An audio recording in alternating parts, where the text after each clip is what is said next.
Hello to all my lovely kids. Welcome again in Megha Ma'am's new part for numerical solving. आप सबको पता है कि Megha ma'am right now physics के numerical solve करवा रही हैं आपको. That is related to all about light chapter, जिसमें मिरर और लेंसेज के दोनों के कंबाइंड क्वेश्चंस हैं. ठीक है, तो चलिए शुरू करते हैं. पहले दो सीरीज़ आ चुकी हैं, बाकी डिस्कशन हम बाद में करेंगे. पहले क्वेश्चन देखते हैं. So as per question number 5, students, you can see a concave lens of focal length 15 centimeter forms an image 10 centimeter from the lens. How far is the object placed from the lens? Draw the ray diagram. ठीक है, तो देखिए सबसे पहले बच्चों, the first and most important thing is to write the given conditions. कि आपको दिया क्या है. तो सबसे पहले आप देख सकते हैं कि आपको f के बारे में पता है. f है 15 सेंटीमीटर. और बात अगर कॉन्केव लेंस की हो रही है, तो जो कॉन्केव मिरर का काम है वही लेंसेज का काम है. तो जो f की वैल्यू है वो आपकी -15 सेंटीमीटर होगी. मेरे प्रीवियस वीडियो ज़रूर देखिए बच्चों, you will definitely like it. Okay, उसके बाद जब हम बात करेंगे, इमेज बन रही है 10 सेंटीमीटर फ्रॉम द लेंस. ठीक है, लेंस से इमेज बन रही है 10 सेंटीमीटर फ्रॉम द लेंस. तो मतलब यहाँ पर इमेज डिस्टेंस दी हुई है v and that is what 10 centimetres. ठीक है, अब हम ये कंसिडर करेंगे कि ये प्लस की है या माइनस. तो they are saying forms an image 10 centimetre from the lens. ठीक है, तो यहाँ पर आपको पता है कि जो इमेज है वो सेम साइड पे ही बनेगी.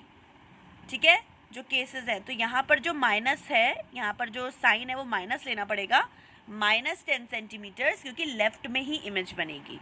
And now they are asking how far the object place from the lens. So you की वैल्यू आपको फाइंड आउट करनी है. ठीक है, तो सिंपल सा क्वेश्चन है. जैसे ही आप यू की वैल्यू फाइंड आउट कर लोगे, आप देखना ऑटोमेटिकली रे डायग्राम को सॉल्व कर पाओगे एंड खुद ही ड्रॉ कर लेंगे. ठीक है, तो देखिए मैं स्टेप बाय स्टेप सॉल्व करती हूँ. सो सबसे पहले लिखेंगे lens formula which is 1/f is equals to 1/v. I hope clear है.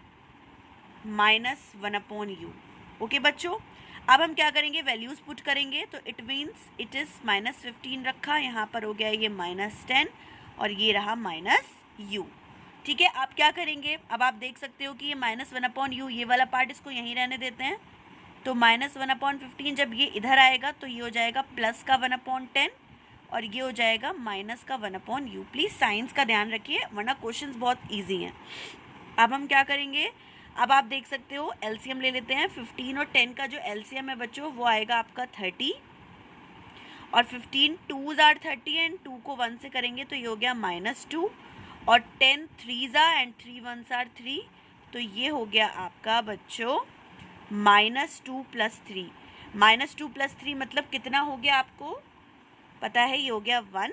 And 1/30 is equals to -1/u. ध्यान रखिएगा, साइंस कभी कभी बहुत दिक्कत क्रिएट कर देते हैं. And now you can see cross multiply जब हम करेंगे, when we will do cross multiply together, so it will give you u की वैल्यू -30 सेंटीमीटर. ठीक है, तो अब आप देख रहे हो माइनस आते ही पता चल गया है कि भाई जो भी काम हो रहा है ना, चाहे इमेज का हो या ऑब्जेक्ट का हो, वो लेफ्ट में ही हो रहा है. चलिए मैं आपको अब रे डायग्राम बना के दिखाती हूँ. मैं देखिए आपको बिल्कुल बोर नहीं करूँगी, जो भी स्टेप नहीं आएगा प्लीज़ पूछिए. बहुत अच्छे अच्छे टॉपिक्स लेके आने वाली हूँ मैं अपनी इस चैनल पर.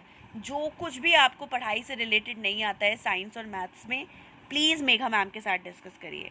ठीक है, तो देखिए यहाँ पर मैं सबसे पहले बना देती हूँ आपका लेंस. छोटा सा प्यारा सा डायग्राम बनाएंगे.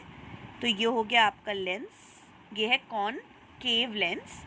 बीच में हम बना देते हैं इसका एपर्चर. उसके बाद ये हो गई हमारी प्रिंसिपल एक्सिस. बेटा वन हैंड से ना मैंने ये क्या मोबाइल होल्ड करा हुआ है, तो यहाँ पर ना मैं स्केल वगैरह का यूज़ नहीं कर पा रही हूँ. अभी मैं ऐसे ही कैजुअली बता रही हूँ आपको, प्लीज़ कॉन्सेप्ट को देखिएगा. ट्राइपॉड मुझे ढूंढना है एक अच्छा सा, देखिए कब मिलता है. ठीक है, तो ये हमने बना दी प्रिंसिपल एक्सिस.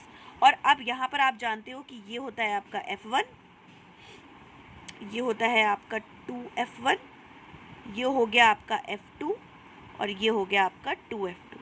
ठीक है, अब आप खुद देखिए कि ये जो फोकल लेंथ है ये 15 सेंटीमीटर है. तो मतलब ये जो आप ये वाली बात कर रहे हो ना, ये यहाँ ये वाली जो डिस्टेंस है, ये यहाँ तक की डिस्टेंस आपकी 15 सेंटीमीटर है।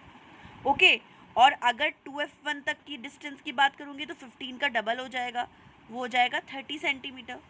ठीक है, और ऑब्जेक्ट डिस्टेंस जो निकल कर आई है वो आई है 30।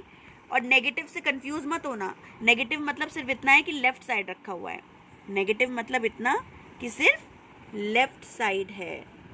ठीक, अब ये देखिए यहाँ तक 15, यहाँ तक 30 और U 30 पर ही है, तो मतलब U यहीं पर रखा है। आई थिंक क्लियर है बेटा, ये आपको दिख पा रहा होगा सही से। ठीक है, तो U यहीं पर रखा हुआ है, देखिए जहाँ पर 30 है ना, यहीं रखा हुआ है। अब हम क्या करेंगे, एक इमेज यहाँ से एमिट हुई। ठीक है, अब ये रिफ्रैक्शन हो रहा है, तो आप जानते हो कि it will pass the lens like this. Reflection नहीं है, रिफ्रैक्शन है। ठीक है, और ये वाली रे, ये वाली जो रे आप देख रहे हो, it will appear to pass from focus. ठीक है, इट अपीयर, हमें ऐसा लगेगा। फिर एक रे यहाँ से एमिट होती है जो कि आपके ऑप्टिकल सेंटर को पास करती है, ये देखिए यहाँ तक। ठीक है, now it will cross the lens, क्योंकि रिफ्रैक्शन है, कुछ ऐसे। ठीक है, और अब आप देख पा रहे हो कि जो इंटरसेक्शन हुआ है वो यहाँ पर हुआ है, ये देखिए। ये मैं और फोकस कर देती हूँ, ये देखिए ये वाला पार्ट है, ये आपका इंटरसेक्शन है। ये देखिए, पता नहीं क्या प्रॉब्लम है, मुझे नहीं पता है कि यहाँ पर क्लैरिटी नहीं आ पा रही है। ये देखिए, हाँ ये वाला जो पार्ट मैंने बनाया ना, ये चीज़ है, यहाँ इमेज फॉर्म हुई है। ठीक है, तो आप देखिए ये ऑप्टिकल सेंटर से F तक का जो डिस्टेंस था वो 15 सेंटीमीटर था। ठीक है, और यहाँ पर पास हुई है, तो मतलब ये जो इतना डिस्टेंस है ना, ये इमेज बनी है। तो इमेज इसीलिए देखिए आपकी 10 सेंटीमीटर थी लेफ्ट में, तो ये हो गया आपका इमेज फॉर्म। तो ये हो गया आपका रे डायग्राम, और ये हो गई आपकी U की वैल्यू जो फाइंड आउट करनी थी। चलिए अब वीडियो को बिल्कुल भी लंबा नहीं करते हैं और जल्दी से आते हैं नेक्स्ट क्वेश्चन पर।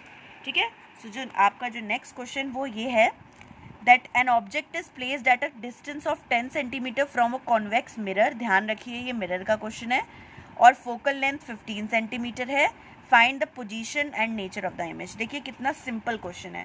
पहले गिवन कंडीशंस लिखिए, F की वैल्यू 15 सेंटीमीटर और कॉन्वेक्स मिरर है, तो मतलब प्लस का। ठीक है, आपका जो ऑब्जेक्ट है वो 10 सेंटीमीटर पे रखा है। ऑब्जेक्ट को हम हमेशा लेफ्ट हैंड साइड पर लेते हैं as per convention, sign convention, तो ये नेगेटिव हो गया। They are asking for V की value and they are asking for nature. देखिए कितना आसान है, नेचर के लिए बस मैग्नीफिकेशन निकाल लो या रे डायग्राम बना लो, दोनों से ही पता चल जाएगा। ठीक है, तो पहले हम यहाँ पर मिरर फॉर्मूला लगाएंगे। 1/f is equals to 1/v plus 1/u। ये है मिरर फॉर्मूला और ये है लेंस फॉर्मूला। ये है मिरर फॉर्मूला, ये है लेंस फॉर्मूला, कंफ्यूज नहीं होना। सो ये हो गया 1/15 इज इक्वल्स टू 1/v, ऐसे ही लिखा, प्लस और नीचे यहाँ पर लिख दिया 1/-10। ठीक है, अब ये हो गया 1/15 is equals to 1/v plus minus is minus 1/10, और 1/15 ये -10 जो है ना, ये इधर आएगा तो ये हो जाएगा plus 1/10 is equals to 1/v। ठीक है, अब मैं इधर लिख रही हूँ। अब यहाँ पर सेम केस होगा बच्चों, 15 और 10 का जो LCM है 30 आएगा। 15 2s are, तो ये हो गया 2 plus 10 3s are 3 is equals to 1/v। So it is 5/30 is equals to 1/v। Okay बच्चों, तो ये हो गया आपको, जब आप क्रॉस मल्टीप्लाई करोगे ना यहाँ पर, तो ये हो जाएगा 5 × v is equals to 30 and v is equals to 30/5। 5 6 जार 30। तो देखिए आप, सॉरी ये गड़बड़ होती ही होती है। तो जो v की वैल्यू आ चुकी है वो आपकी आ चुकी है प्लस की 6। प्लस की 6 मतलब बताइए आप लोग, प्लस की 6 मतलब राइट में इमेज बन रही है ना, लेफ्ट साइड नहीं बनेगी। ये आपकी इमेज जो बनेगी ये राइट साइड बनेगी। ठीक है, आई नो वीडियो थोड़ा लंबा हो रहा है, लेकिन क्या करें, कॉन्सेप्ट तो समझना है ना, तो आप स्किप करके देख लेना। ठीक है, कोई ज़रूरी नहीं है पूरा देखने की, कॉन्सेप्ट इंपॉर्टेंट होने चाहिए। आप चलिए जल्दी से हम इसका एक रे डायग्राम बना लेते हैं और मैं आपको मैग्नीफिकेशन निकाल के भी दिखा देती हूँ। ठीक है, तो देखिए जब आप बात करोगे यहाँ पर मैग्नीफिकेशन की, तो मैग्नीफिकेशन का फॉर्मूला होता है -v/u। ठीक है, तो m is equals to -v। v की वैल्यू कितनी है आप खुद देखिए, जो अभी आपने निकाली है वो 6 निकाली है ना, तो ये हो गया -6। ठीक है, और यहाँ पर जो u की वैल्यू वो -10 है, तो ये हो गया -10। तो माइनस से माइनस कट गया, it means m is equals to 6/10, 2 3s are 2 5s are 3/5। तो जब आप इसको डिवाइड करोगे तो इट विल बिकम, ये कितने टाइम्स जाएगा 0.6। मतलब ये जो वैल्यू है ना, ये m की वैल्यू देखिए छोटी है, 1 से छोटी है। तो ये तो बिल्कुल क्लियर है कि 1 से छोटी है, तो भाई डिमिनिश्ड है, इमेज जो बन रही है वो छोटी ही बनेगी। ठीक है, इमेज जो है वो छोटी बनेगी। और देखिए मैंने आपको ये भी बताया था कि m की जो वैल्यू है वो पॉजिटिव है। जैसे ही नेगेटिव आता है मतलब इन्वर्टेड इमेज होती है, लेकिन m की वैल्यू पॉजिटिव है, तो इसीलिए इमेज होगी आपकी वर्चुअल एंड इरेक्ट। आपको इस केस में रे डायग्राम बनाने की भी ज़रूरत नहीं है। ठीक है, m की वैल्यू 1 से छोटी मतलब डिमिनिश्ड, इमेज छोटी बनेगी। ठीक है, और m की वैल्यू पॉजिटिव मतलब वर्चुअल और इरेक्ट। m का नेगेटिव आना मतलब कि इमेज उल्टी है, इमेज इज इन्वर्टेड, और इन्वर्टेड होती है तो क्या होता है, रियल भी होती है। ठीक है, सो आई होप आपको मेरे ये जो सीरीज़ मैं आपको करवाना चाह रही हूँ ये पसंद आ रही होगी, और अगर नहीं भी पसंद आ रही है ना तो प्लीज़ मुझे बताइए, so that I can improve my self. Thank you so much for watching. मिलते हैं क्वेश्चन नंबर 7 और 8 के साथ।